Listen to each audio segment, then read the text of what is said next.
कक्षा 10 की भौतिकी की पाठ्य पुस्तक से प्रथम अध्याय है प्रकाश का परावर्तन।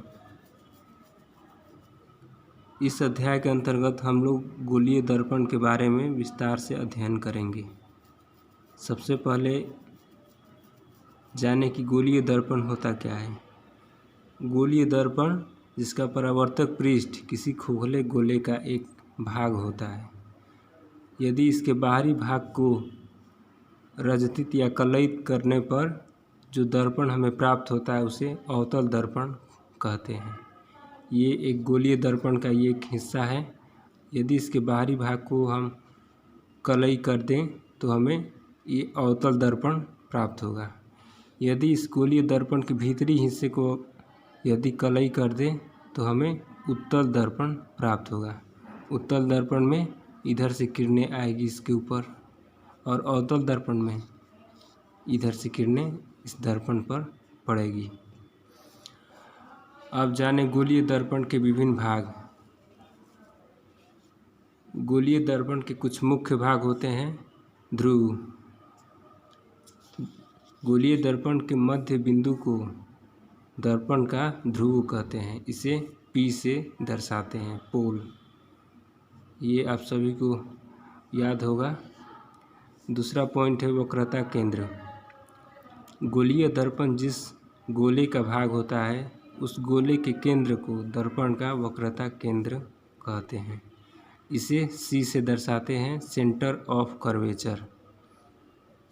वक्रता त्रिज्या। वक्रता केंद्र और ध्रुव के बीच की दूरी को वक्रता त्रिज्या कहते हैं। इसे R से दर्शाते हैं। Radius of curvature. चौथा पॉइंट है मुख्य अक्ष। दर्पण में ध्रुव और वक्रता केंद्र से होकर गुजरने वाली रेखा को मुख्य अक्ष या प्रिंसिपल एक्सिस भी कहते हैं।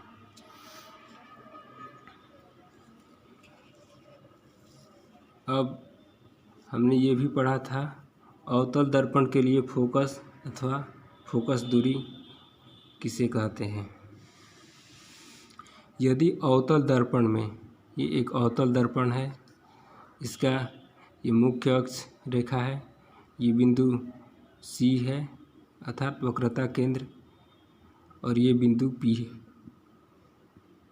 तो मुख्य फोकस बताने के लिए हमें जानना होगा कि यदि मुख्य अक्ष के समानांतर ये किरणें आ रही है अनंत से।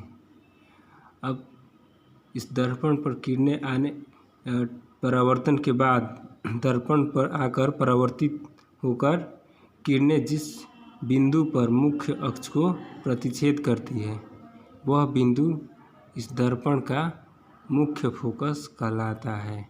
इसे F से दर्शाते हैं।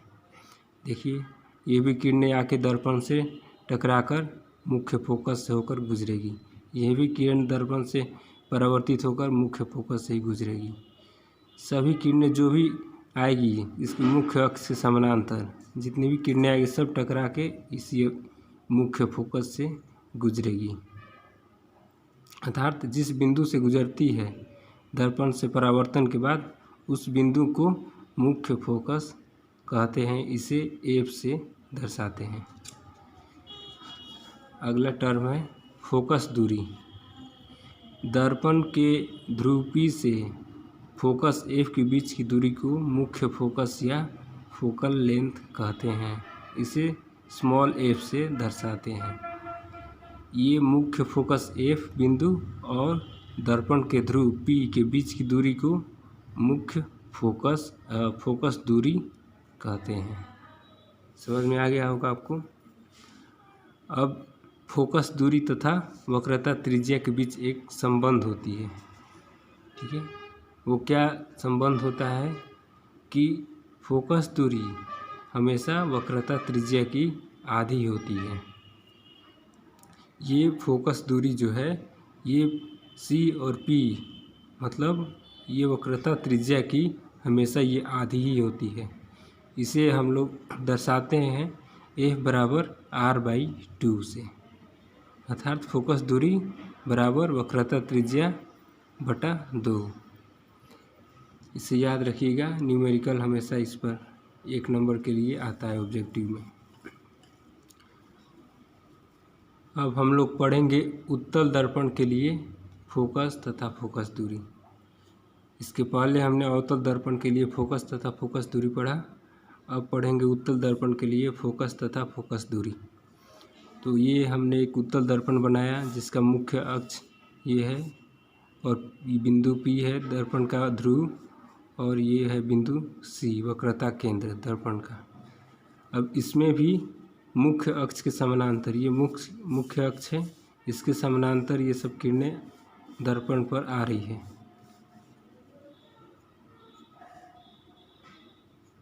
मुख्य अक्ष के समानांतर किरणें दर्पण पर आने के बाद टकराकर फिर इस माध्यम से लौट जा रही है, ठीक है। लेकिन डिफिनीशन इसका लिखेंगे, किसी उत्तल दर्पण में मुख्य अक्ष के समानांतर आती हुई किरणें परावर्तन के बाद जिस बिंदु से आती हुई प्रतीत होती है, देखिए दर्पण पर पड़ी, यहाँ से टकरा गई, लेकिन ये हमें ऐसा दिखेगा कि ये बिंदु दर्पण के पीछे बिंदु F से ये सब आ रही है, ठीक है। अर्थात समानांतर आती हुई किरणें परावर्तन के बाद जिस मुख्य अक्ष के जिस बिंदु से आती हुई प्रतीत होती है, उस बिंदु को उस दर्पण का मुख्य फोकस कहते हैं। इसे F से दर्शाते हैं।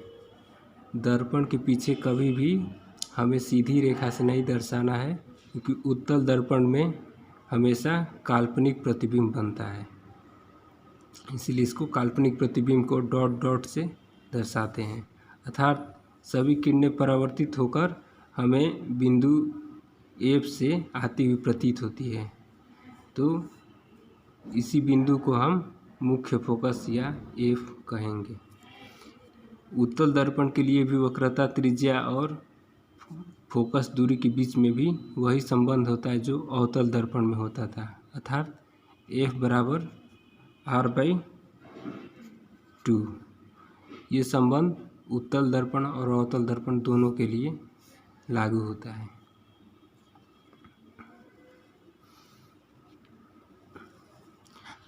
अब देखते हैं गोलीय दर्पण के लिए किरण आरेखों की बनावट।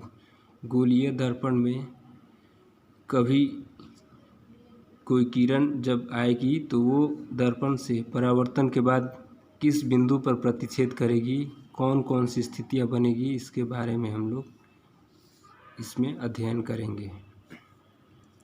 सबसे पहले है, यदि मुख्य अक्ष के समानांतर आने वाली किरणें, तो जो मुख्य अक्ष के समानांतर आती है किरण वो परावर्तन के बाद यदि अवतल दर्पण रहेगा तो वो उसके मुख्य फोकस या F से होकर जाती है। ये एक अवतल दर्पण है, ये मुख्य अक्ष है, ये बिंदु C है सेंटर, ये मुख्य फोकस और ये बिंदु P है दर्पण का ध्रुव। ये मुख्य अक्ष है, इसके पैरेलल में सीधे इसके पैरेलल में आ रही है किरण दर्पण से परावर्तन के बाद ये हमेशा मुख्य फोकस से ही गुजरेगी, ठीक है। और ये हमने अभिलंब बना दिया, और ये कोण I आपतन कोण और ये कोण R परावर्तन कोण।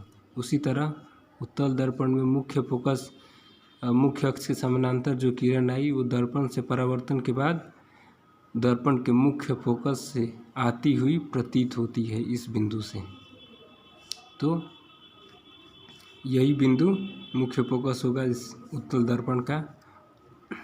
और ये हमने अभिलंब खींचा जो C से होते हुए गुजरेगा। अभिलंब में खींचने के बाद ये कोण I होगा, आपतित किरण और अभिलंब के बीच का कोण आपतन कोण होता है, तथा परावर्तित किरण और अभिलंब के बीच का कोण R मतलब परावर्तन कोण होता है। अब दूसरी स्थिति देखेंगे, जब कोई किरण दर्पण के फोकस F की दिशा में आपतित होती है तो वह परावर्तन के बाद दर्पण के मुख्य अक्ष के समानांतर निकलती है। कोई किरण फोकस एफ की दिशा में आपतित होती है। ये एक अवतल दर्पण है।